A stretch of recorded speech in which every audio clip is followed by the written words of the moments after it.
Shalom and welcome to Walking the Walk, a linguistic analysis of terms in Psalm 119. As we have said, there are 9 terms that are used consistently to talk about Yahweh's Word in Psalm 119, and today we'll be starting part 3, which is the word that means way. The Colonel says you can't understand Hebrew unless you know what it says. Hebrew is constructed in such a way that words with similar letters have related meanings.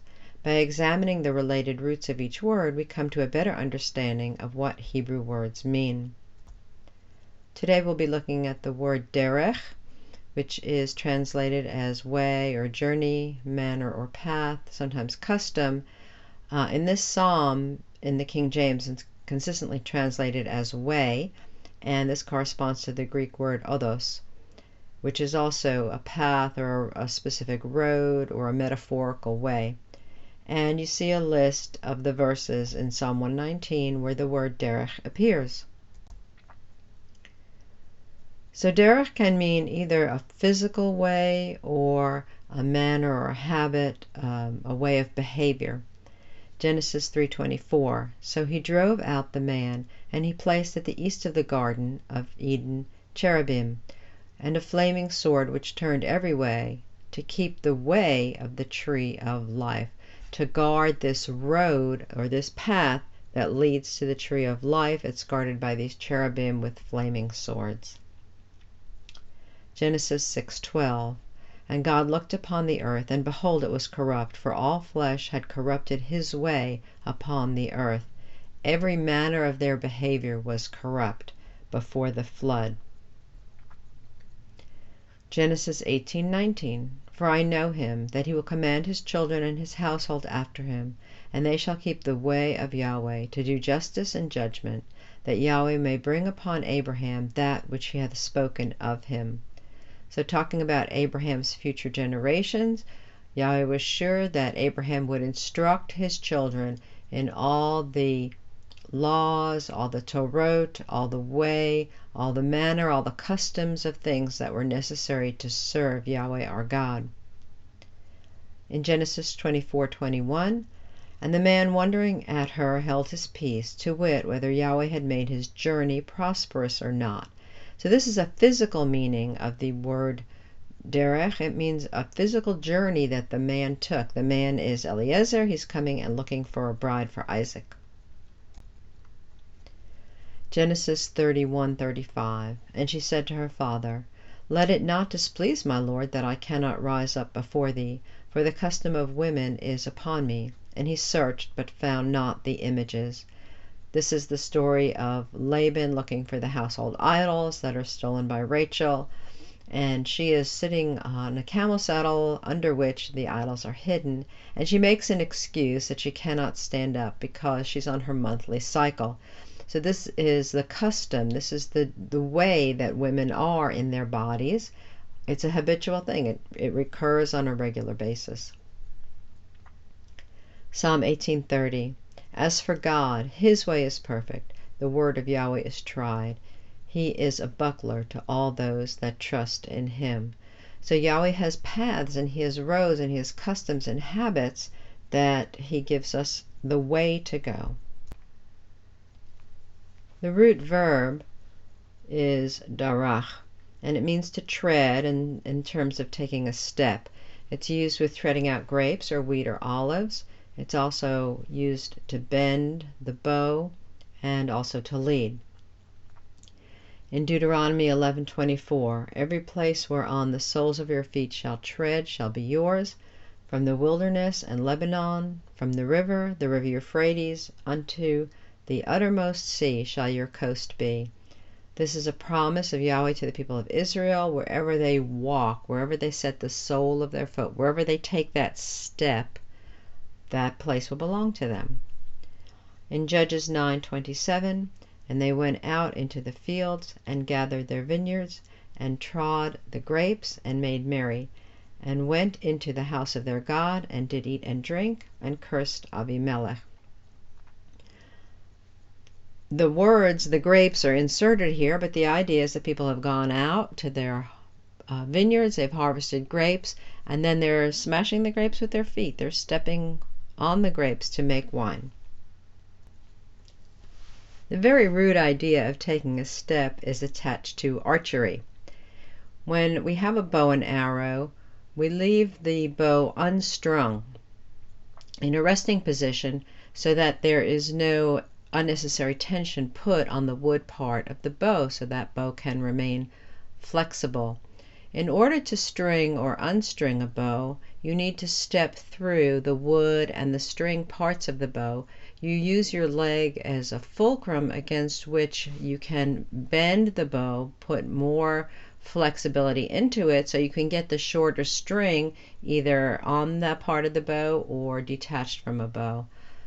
So the idea of taking a step comes from taking that step between the bow and the string to either string or unstring the bow.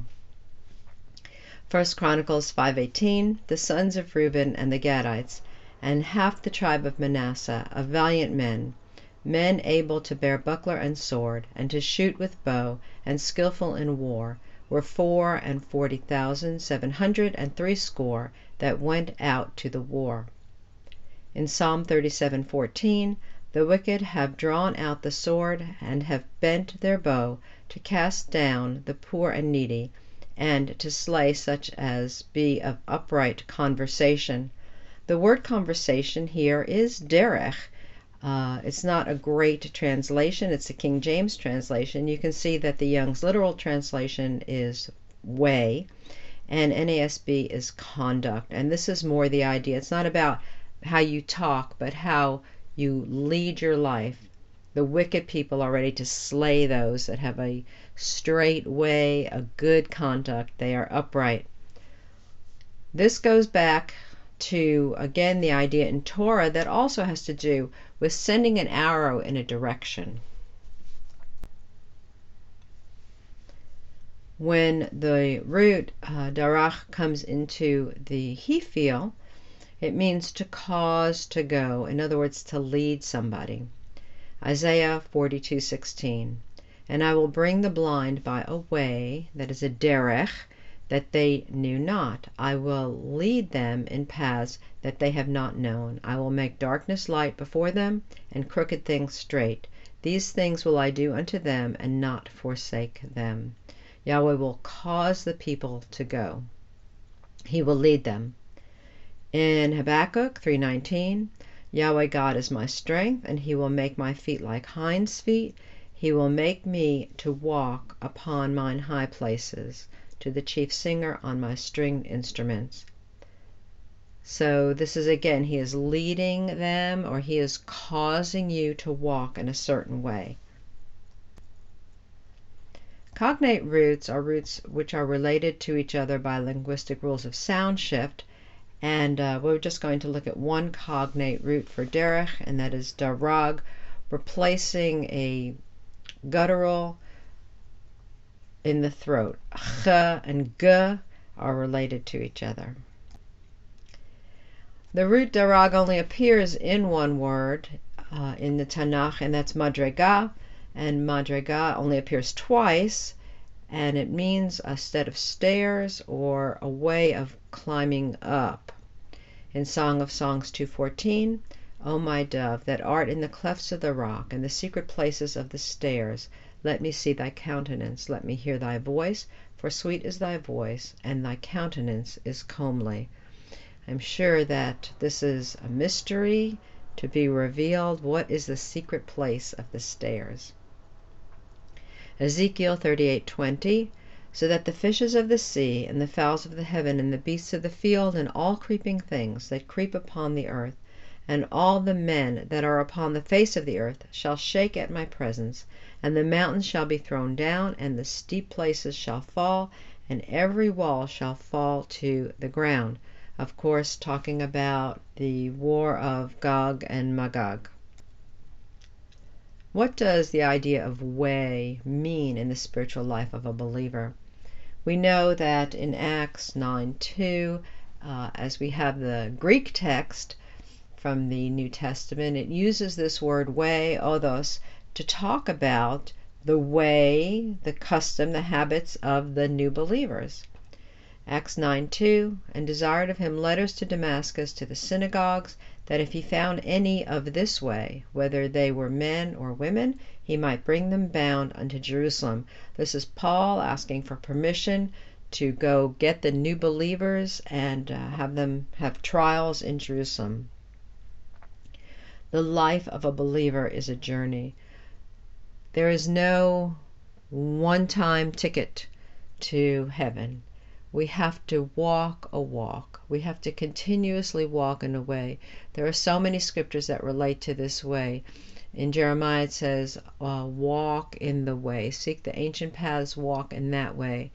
It also talks about neither looking to the left or to the right, but always walking in the path as if it were a physical path, but it is a spiritual path, and it is a journey.